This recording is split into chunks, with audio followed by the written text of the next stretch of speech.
कि आप फाइल पे कुछ भी उल जुलूल लिखिए, कोई भी कुतर्क डालिए, सरकार की पॉलिसियों को रोकिए। जो बकवास लिख रहे हैं उसके लिए आपको सजा हो सकती है।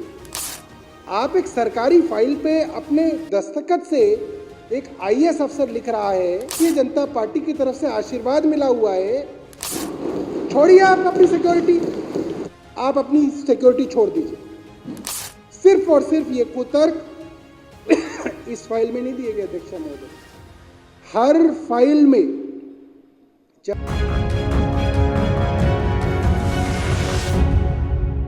देश नीति केवल सच्ची और पक्की खबरें। क्योंकि मैंने इस विषय की तैयारी नहीं की तो बहुत ज़्यादा तकनीकी बात मुझे नहीं समझ में आई, मगर एक तकनीकी बात जो मुझे समझ में आई वो ये है कि अफसरों को ये कहा गया है कि आप फाइल पे कुछ भी उल जुलूल लिखिए, कोई भी कुतर्क डालिए, सरकार की पॉलिसियों को रोकिए।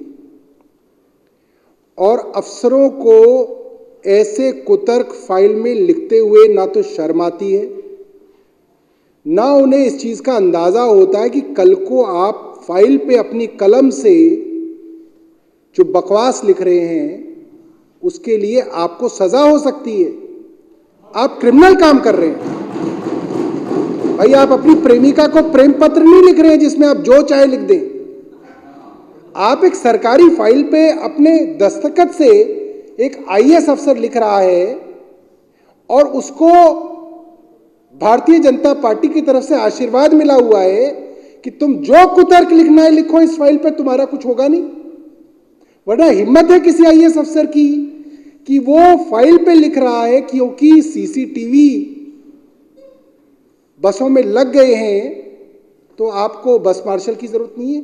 ये तो कोरी बकवास है भाई। सीसीटीवी तो आपके एलजी हाउस में भी बहुत सारे लगे हुए हैं, आप क्यों इतनी सिक्योरिटी लेके घूम रहे हैं?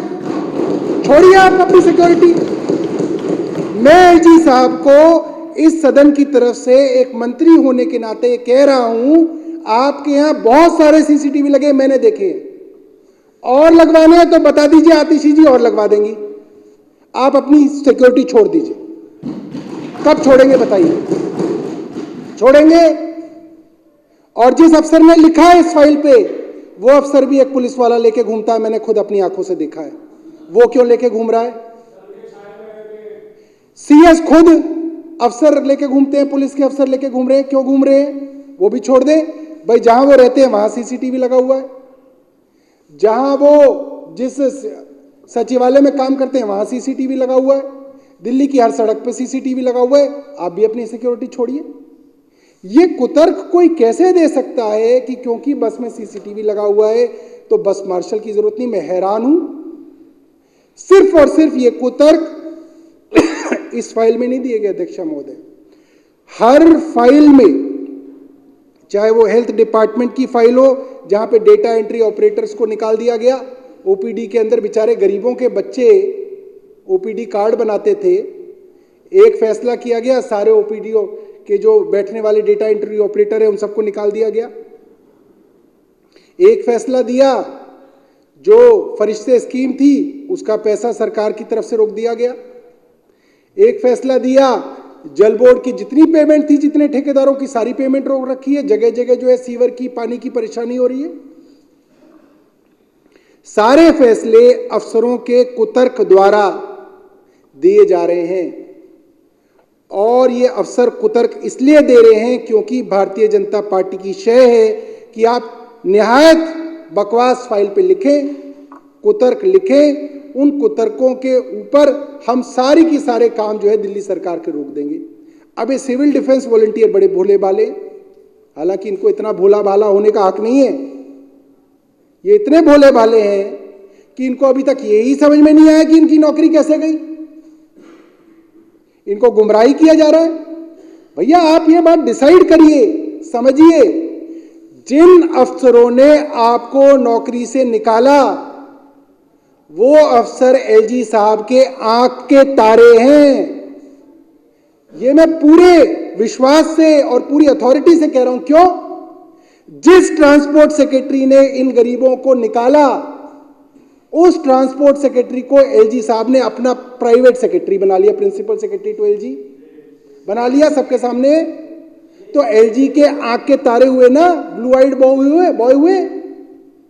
दूसरे अफसर रेवेन्यू सेक्रेटरी हैं अश्विनी कुमार, उनको भी एलजी जो है अपने साथ रखते हैं। उनके बारे में कई शिकायतें हुई, उनको भी हटाने की कोई प्रक्रिया शुरू नहीं हुई। तो जो अफसर दिल्ली सरकार के कामों में रोड़ा अटका रहे हैं, चाहे वो फाइनेंस सेक्रेटरी हो एसी वर्मा जी, चाहे वो रेवेन्यू सेक्रेटरी हो अश्विनी कुमार, चाहे वो ट्रांसपोर्ट सेक्रेटरी हो कुंद्रा, आशीष कुंद्रा, क्या एलजी साहब ने इनके खिलाफ कोई कार्रवाई की है?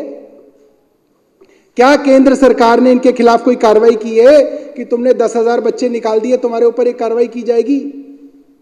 अब संसद के चुनाव है, सातों सांसद भारतीय जनता पार्टी के हैं और उनके इलाकों में हजारों सिविल डिफेंस वॉलंटियर हैं। क्यों नहीं जाते? आपको जाना चाहिए सांसदों के पास। अपने सांसदों को आप कहिए कि आप हमारे साथ एलजी साहब के घर चलिए और इन अफसरों को नौकरी से हटाइए। क्यों नहीं हटाएंगे? एलजी साहब हटाएंगे। भाई या तो भारतीय जनता पार्टी के सांसद आपके साथ हैं या आपके खिलाफ हैं। अगर आपके साथ हैं तो लेके जाओ उनको एलजी साहब के घर और बोलो भाई इन अफसरों को हटाया जाए, इन्होंने हमारे को नौकरी से हटाया। और अगर वो सांसद आनाकानी कर रहे हैं, गोलमोल कर रहे हैं, जाने के लिए तैयार नहीं है, इसका मतलब एलजी साहब, भारतीय जनता पार्टी के सांसद और वो अफसर ये सारे मिले हुए। और हमें जब कहो हम तब चलने के लिए तैयार है एलजी साहब के। हम तो उससे आगे की बात करेंगे कि ना सिर्फ इनको निकाला जाए, इनके ऊपर मुकदमे चलाया जाए, इनको जेल में भेजा जाए। भाई आप ऐसा कुतर्क लेके कैसे निकाल सकते हो हजारों बच्चों को? तो ये बात जो है सिविल डिफेंस वॉलंटियर्स को अब समझनी पड़ेगी। इतना भोला भाला रह के जो है देश में आप नहीं चला पाओगे। आप इसको तय करो, या तो भारतीय जनता पार्टी आपके साथ है या दिल्ली सरकार आपके साथ है, और तय कराओ। ये गोलमोल करने के चक्कर में सारे गेस्ट टीचर जो थे वो आउट हो गए, क्योंकि उनको समझ में ही नहीं आया कि उनके साथ कौन है और कौन उनके खिलाफ है। एलजी साहब उनको गोलमोल करते रहे।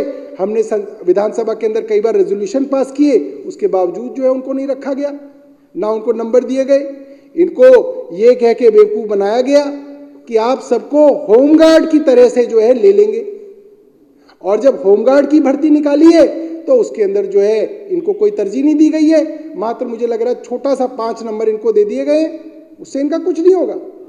ज्यादातर ये जो सिविल डिफेंस वॉलंटियर है इनकी उम्र ज्यादा हो गई है, तो अप्लाई भी नहीं कर पाएंगे उसके अंदर, उसमें क्वालिफिकेशन डाल दी गई है।